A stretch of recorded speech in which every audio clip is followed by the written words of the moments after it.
우리는 눈에는 눈, 이에는 이라는 것이 통용되는 사회에서 살아가고 있습니다. 내가 피해본 만큼 보상받길 원하고 내가 받은 만큼 되돌려주기 원하는 마음이 저변에 깔려 있는 것이죠.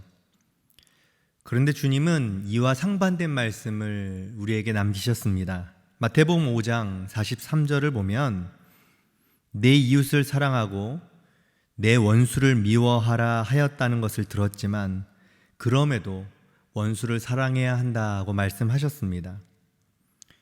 사회적으로 통용되는 생각은 원수를 미워하는 것이 맞지만, 그리고 대부분의 사람들이 그렇게 하지만 주님을 믿는 사람들은 그렇게 해서는 안 된다라는 말씀입니다. 한마디로 눈에는 눈, 이에는 이가 아니라는 것입니다. 왜 그럴까요? 주님이 우리에게 보여주신 사랑의 강력한 힘 때문입니다. 베드로전서 4장 8절에서 그 이유를 말씀하고 있습니다. 무엇보다도 뜨겁게 서로 사랑할지니 사랑은 허다한 죄를 덮느니라. 사랑은요, 허다한 죄를 덮는 강력한 힘이 있습니다. 원수까지도 덮어버리는, 그래서 용서할 수 있는 파워가 사랑 안에 담겨져 있다는 것입니다. 그리고 이 사랑은 사람과 사람을 나뉘게 하지 않고 연합하게 합니다. 이것을 가장 잘 보여주는 것이 하나님과 우리의 관계의 회복입니다. 우리는 죄로 인해서 하나님과 원수되어 살아왔습니다.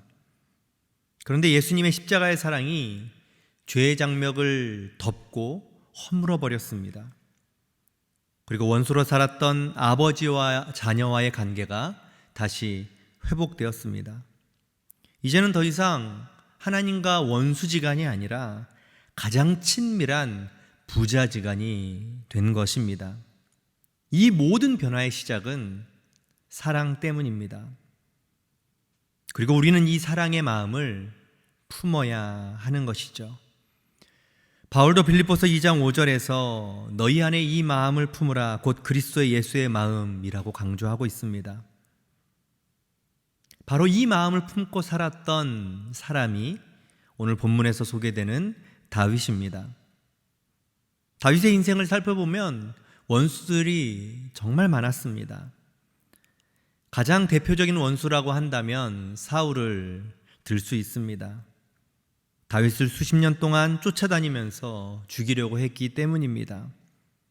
그럼에도 다윗은 사울을 사랑하기로 결정하고 마음에 품기를 힘쓰고 또 힘썼습니다. 그것이 결코 다윗에게 쉬운 일은 아니었습니다. 그럼에도 불구하고 그것을 품기로 작정했던 것입니다. 사실 다윗이 마음에 품었던 원수가 사울만 있었던 것은 아닙니다. 오늘 본문에 등장하는 아브넬도 그 중에 한 사람입니다.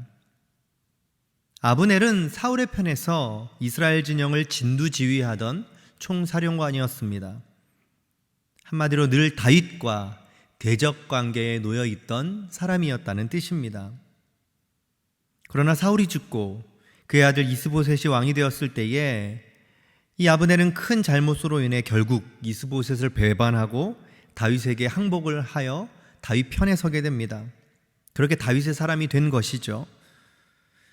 분명 전쟁터에서 싸웠던 원수였지만 다윗은 그를 있는 그대로 받아주었습니다.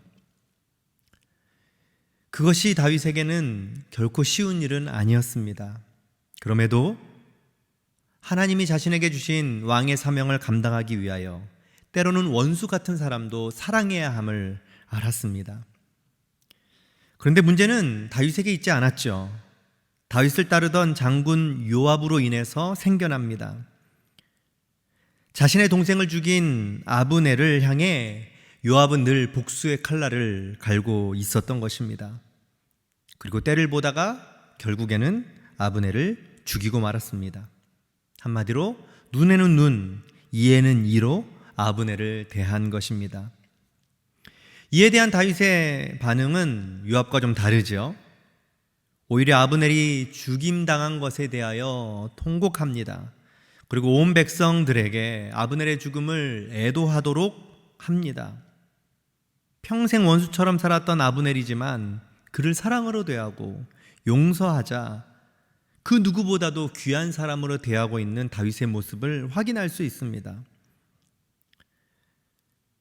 아무런 이유 없이 복수라는 이름으로 아브넬을 죽인 요압을 향해서는 저주의 말을 남깁니다. 그것이 오늘 본문의 28절, 29절입니다. 다윗이 남긴 말은 이것입니다. 넬의 아들 아브넬의 피에 대하여 나와 내 나라는 여호와 앞에 영원히 무죄하니 그 죄가 요압의 머리와 그의 아버지의 온 집으로 돌아갈지어다. 또 요압의 집에서 백탁병자나 나병 환자나 지팡이를 의지하는 자나 칼에 죽는 자나 양식이 떨어진 자가 끊어지지 아니할지로다. 다윗의 저주의 말이 참 무섭죠. 대대로 요압 가정에 저주가 임할 것이라는 내용입니다. 다윗이 이렇게까지 말하는 이유가 무엇일까요? 이 말을 통해서 다윗은 자신이 무죄하다는 것을 백성들에게, 하나님에게 공식적으로 알리는 것입니다. 그리고 아브넬이 죽은 것은 지극히 개인적인 요압의 복수로 인하여 벌어진 일임을 선언하는 것입니다. 사울이 죽고 다윗은 갈라졌던 나라를 하나로 세우는 일에 전념해야 했습니다. 그런데 아브넬 사건으로 인해 다시 다윗이 세운 그 나라에 분란의 조짐이 일어날 수 있는 위기에 놓이게 된 것입니다. 끊임없이 복수가 이런 식으로 전개된다면 나라는 이에는 이, 눈에는 눈으로 통치할 수밖에 없는 상황으로 흘러가게 될 것은 자명합니다. 서로 연합하지 못하고 서로에 대한 불신과 원망으로 가득 찰 것은 불보듯 뻔하죠. 그래서 다윗은 아브넬을 향한 진심을 요압을 향한 저주와 마음을 다한 장례로 보여주고 있는 것입니다. 그런데 이것이 쉬운 일일까요? 결코 쉬운 일이 아닙니다. 아브넬이 어떤 사람인가요? 다윗에게 원수였습니다. 원수를 향해 이렇게 대하는 다윗의 모습이 결코 일반적이지 않습니다. 어떻게 보면 요압이 하는 모습이 일반적일 수 있죠. 하지만 그것은 눈에는 눈, 이에는 이로 살아가는 세상적인 모습에 불과한 것입니다.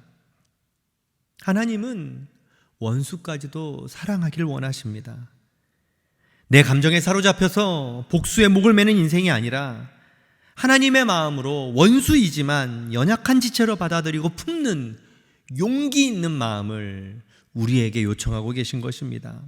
그리고 그것이 그리스도인이 살아가야 할 삶의 현장입니다.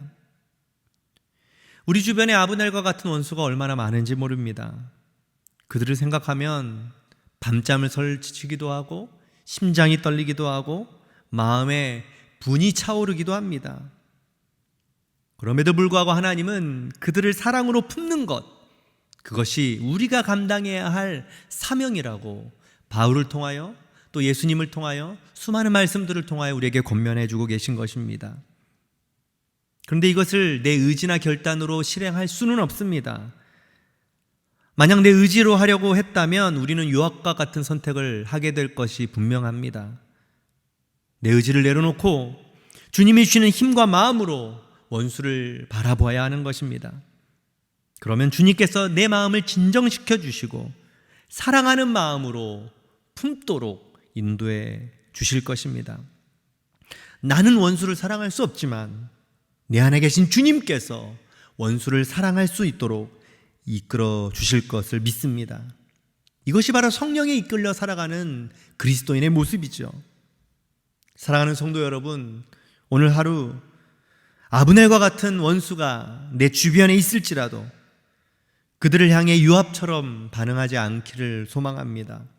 하나님의 마음을 품고 자신의 마음을 제어해달라고 원수를 향해 이를 갈지 않게 해달라고 복수심이 불타오르지 않게 해달라고 하나님 앞에 간구하고 더 나아가서는 그들을 사랑하게 해달라고 기도하며 나아가는 귀한 하루가 되기를 주님의 이름으로 소망합니다. 우리 함께 기도하겠습니다.